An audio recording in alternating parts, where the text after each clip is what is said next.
دوستان سلام. امروز یک کتاب خیلی خوب براتون آوردم. کتاب مینا کوچولو و دندانهایش. این کتاب رو جناب آقای دکتر حمید پوراسلامی در سال 1376 نوشت و چاپ دقت هم در پاییز همون سال این کتاب رو منتشر کرد. در ادامه گوش میکنیم کتاب مینا کوچولو و دندانهایش با صدای شیدا سکندری. امیدوارم از شنیدن این کتاب لذت ببرید.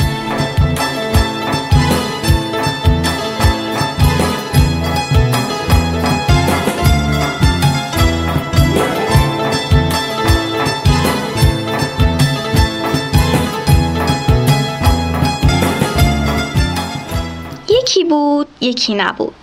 توی یک خونه که پر از مهربونی بود، دختر کوچولویی به نام مینا زندگی میکرد. یک روز که مثل همیشه مینا بازم مشغول خوردن بیسکویت و شکلات بود، مادرش او را صدا کرد و گفت: مینا جان، اینقدر شیرینی نخور، دندونات خراب میشه و درد میگیره. زود بیا کمکت کنم تا دندوناتو مسواک کنی. اگرم گرسنه‌ای برو از داخل کمد آشپزخونه گردو و بادوم یا از داخل یخچال سیب و هویج بردار و بخور. ولی مینا کوچولو باز حرف مادرشو گوش نکرد و تا میتونست شیرینی خورد. آخه اون بیسکویت و آب نبات و شکلاتو خیلی دوست داشت.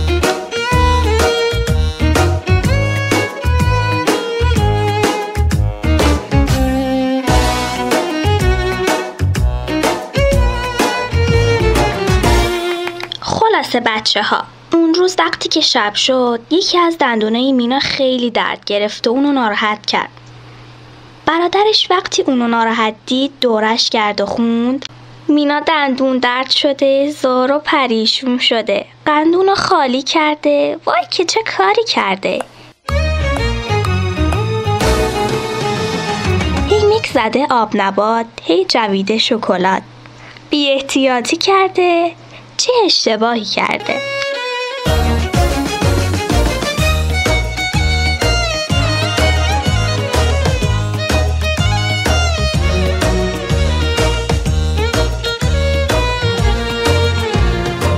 مینا اینا رو که شنید بیشتر ناراحت شد و با گریه پیش مادرش رفت.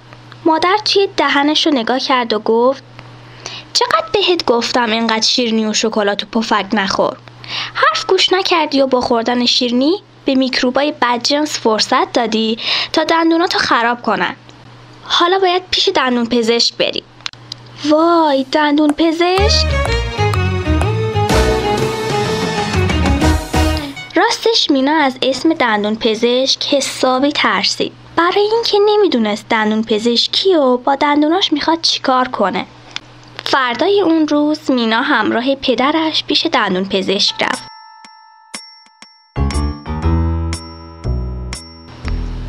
عجب جای تمیز و ساکتی.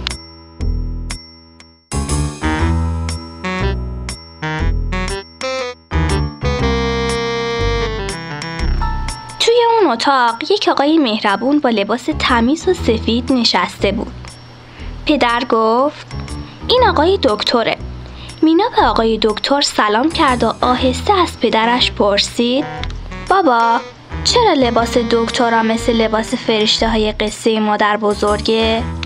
پدر جواب داد: دکتر مثل فرشته ها مهربونه، درد مردم رو میدونه و به مردم کمک میکنه. آقای دکتر دست مینا رو گرفت و به اون کمک کرد که روی صندلی مخصوص بشینه. بیا دخترم، روی این صندلی بشین، ببین مثل الا کلنگ و پله برقی بالا و پایین میره. مینا روی صندلی دندون پزشکی نشست و آقای دکتر وسایلی رو به اون نشان داد و گفت: دخترم، این چراغ مثل چراغ مطالعه است و با نور اون دندونات نگاه میکنیم و اینم آینه کوچیکیه که به کمک اون دندوناتو بهتر میبینیم. راستی مینا جان، تو که خودت مثل گل مینا قشنگی، چرا مینای دندونات قشنگ نیست؟ میدونی چرا اینجوری سیاه شدن؟ مینا از این سوال آقای دکتر خجالت کشید و جواب نداد. شاید هم جوابشو نمیدونه. اما بچه ها، شما میدونید چرا دندونه مینا سیاه شده بودن؟ آقای دکتر وسایل دیگه ای رو به مینا نشون داد. این یک وسیله کوچیک برای شمردن دندوناته و اینم که شبیه نینوشابه است. آب دزدکه و آب داخل دهنتو میخوره و با خودش میبره. مینا جان، با این تفنگ آبی و بادی میکروبای بدجنس رو از روی دندون فراری میدیم و با این مسواک برقی هم دندون رو تمیز میکنیم. راستی مینا خانوم، این ژله‌ای که بوی توت فرنگی و مزه لواشک داره وقتی که روی دندون مالیده میشه دندون رو قوی میکنه و دیگه میکروبا نمیتونن اونو اذیت کنن.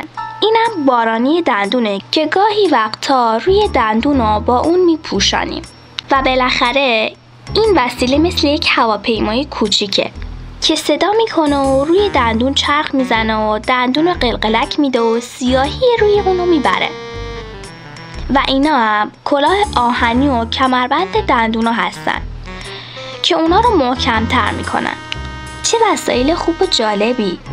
مینا از همه اون وسایلا خوشش اومد و آقای دکتر که خوشحالی مینا رو دید با همون وسایل شروع به درست کردن دندونای او کرد. یعنی اول با مسواک برقی حسابی تمیزشون کرد. بعدم از اون ژله مخصوص روی دندوناش مالید و به او گفت که بعد از ظهر هم دوباره برگرده.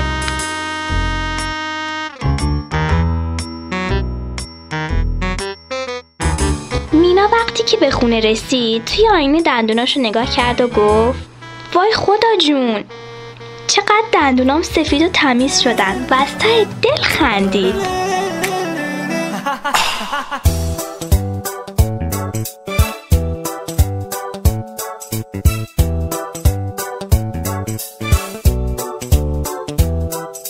بعد از ظهر دوباره مینا به همراه پدرش پیش آقای دکتر برگشتند و آقای دکترم کمی شربت خواب روی دندون او گذاشت و دندون مینا که درد داشت به خواب رفت و او راحت شد و دکتر هم با همون هواپیمای کوچیک کمی اونو قلقلک داد و آخر کار کمربند دور دندونش بست و اونو پر کرد. مینا کوچولو که حالا از درد راحت شده بود از آقای دکتر تشکر کرد و خندان به خانه برگشت و به پدر و مادر قول داد که کمتر شیرینی بخورد و آدامس بجود و همیشه هم به کمک مادرش دندوناشو مسواک کنه تا مینای آنها مثل خودش قشنگ و سالم بمونن.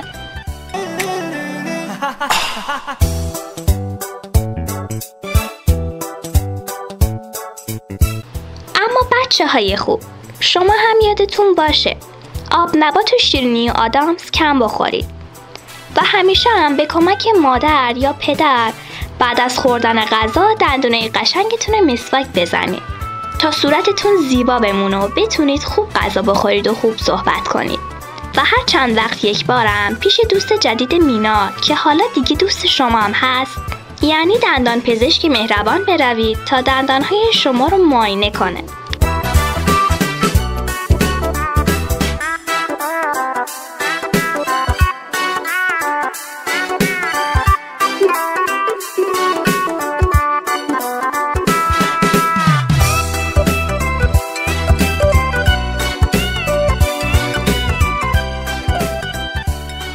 کتاب صوتی مینا کوچولو و دندانهایش رو شنیدید، نوشته آقای دکتر حمید پوراسلامی.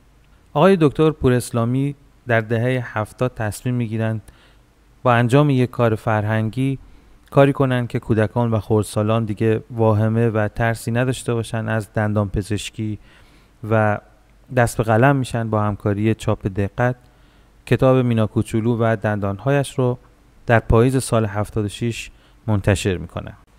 در انتها لازم به ذکر بود که این کتاب تقدیم شد از طرف نویسنده به پویش رودبار جنوب شهر بهداشت دهان و دندان که به تازگی با همت جناب آقای دکتر شاهروخی و همراهی مؤسسه خیریه دارالاکرام و مؤسسه کامادای در واقع کلید خورد. آرزوی موفقیت داریم برای کل مجموعه پویش رودبار جنوب شهر بهداشت دهان و دندان.